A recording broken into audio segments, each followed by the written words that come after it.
আমি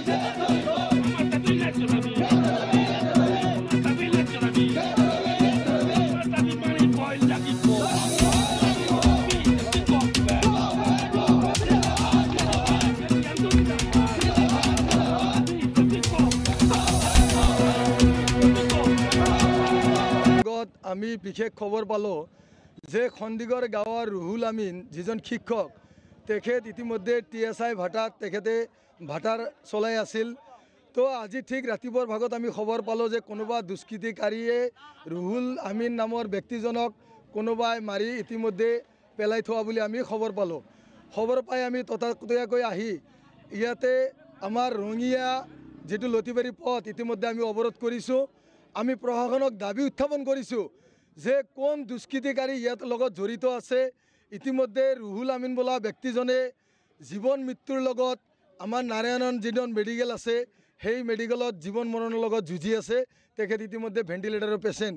গতিকে আমি চৰকাৰ তথা প্ৰশাসনক দাবী জনাইছোঁ যে অতি কম সময়ৰ ভিতৰত কোন দুষ্কৃতিকাৰীয়ে ৰুহুল ডাক্তৰ নামৰ ব্যক্তিজনক ঘৰৰ পৰা ফুচুলাই মাতি আনি TSI নামৰ যিটো ভাটা আছে এই ভাটাত তেখেতক নিৰ্মমভাৱে হত্যা কৰাৰ কাৰণে যিটো চেষ্টা চলালে ইতিমধ্যে তেখেতে জীৱন মৃত্যুৰ লগত যুঁজি আছে।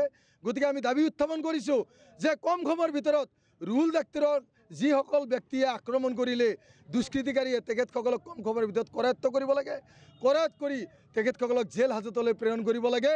অন্যথা ABMC আমি ৰাজপথ অৱৰোধ কৰিছোঁ আৰু এই সংগ্ৰাম যেতিয়ালৈকে ৰুহুল ডাক্তৰৰ আক্ৰমণকাৰীক কৰায়ত্ব কৰা নহয় তেতিয়ালৈকে এই প্ৰতিবাদ চলিছে আৰু চলিয়ে থাকিব। আমি বিশেষ সূত্ৰে গম পোৱা মতে ৰুহুল আমিন যিজন ব্যক্তি আছিল তেখেত আৰু এজন তুলসীবাৰীৰ ব্যৱসায়ীৰ লগত দুয়োজন মিলি ভাটাটো চলাই আছিল বিগত দিনত। তেখেতসকলৰ মাজত আমি বিগত দিনত গম পোৱাত কিছু মনোমালিন্য ঘটিছিল বুলি আমি গম পাইছোঁ।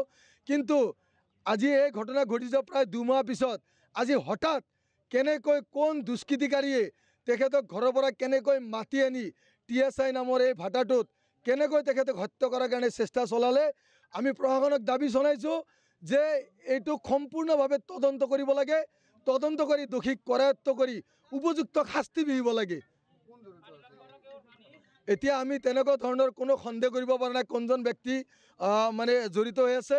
আমি এটা কথা প্ৰশাসনক দাবী জনাইছোঁ যে সঘনাই প্ৰমোদ বড়ো দাবী কৰি থকা মতে তেখেতে সঘনাই কৈ থাকে ফুলজাৰি মাৰি যে এইখন শান্তিৰ বিটিয়াৰ। আমি প্ৰমোদ বড়ো ডাঙৰীয়াক এই প্ৰতিবাদৰ জৰিয়তে ক'ব বিচাৰিছোঁ আপোনাৰ শান্তিৰ বিটিয়াৰ এইখন নেকি য'ত নেকি সাধাৰণ নাগৰিকৰ ইয়াতে জীৱনৰ কোনো মূল্য নাই। ইয়াতে জীৱনৰ মৃত্যুৰ লগত ইতিমধ্যে ৰুহুল ডাক্তৰ যে যুঁজি আছে মানুহৰ জীৱনৰ সম্পত্তিৰ কোনো ধৰণৰ যে নিৰাপত্তা নাই এইখন বিটিয়াৰত তাতে আজি জল জল পটকৈ ভাহি উঠিছে।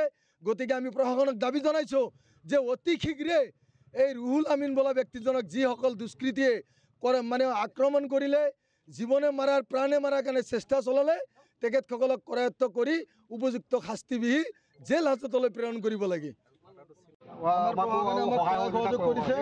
আমি যেনেকৈ ধুনীয়াকৈ আহিছোঁ ধুনীয়াকৈ এনেকৈ ঘূৰি আমাৰ প্ৰথমটো দাবী হ'ল যে যিজন আমাৰ ইতিমধ্যে ৰুহুল আমিন নামৰ যিজন শিক্ষক তেখেতৰ দোষীক কম সময়ৰ ভিতৰত কৰায়ত্ব কৰিব ইতিমধ্যে আমি 24 ঘণ্টা বান্ধি দিছিলোঁ। আৰু দ্বিতীয়টো আমাৰ দাবী আছিল যে আমাৰ ভাটাটি ইতিমধ্যে চিল কৰাৰ কথা কৈছে তেখেতসকলে আইনৰ জৰিয়তে এইখিনি কাম কৰিব বুলি কৈছে। আমাৰ আজিৰ এই অৱস্থাত ইয়াত উপস্থিত হোৱাৰ পৰা আমাৰ ABMCৰ সন্মানীয় বিধায়কসকল আমাৰ ইয়াত উপস্থিত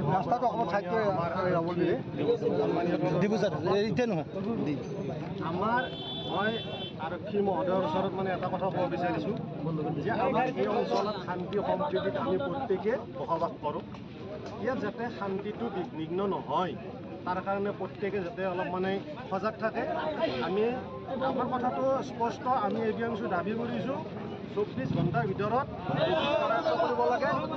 আৰু আমি যিখিনি দাবী আমাৰ বিষয়ববীয়াসকলে ছাৰক অৱগত কৰিছে এইখিনি দাবী যাতে কাৰ্য কৰি ছাৰে কৰিও লৈ যাব পাৰে এইখিনি আবেদন জনাইছোঁ। আৰু যদি 24 ঘণ্টাৰ ভিতৰত দোষীক কৰায়ত্ব কৰিব নোৱাৰে তেতিয়াহ'লে আমি ABMC গণতান্ত্ৰিক আন্দোলন কৰিম, থানা ঘেৰাও কাৰ্যসূচী ল'ম।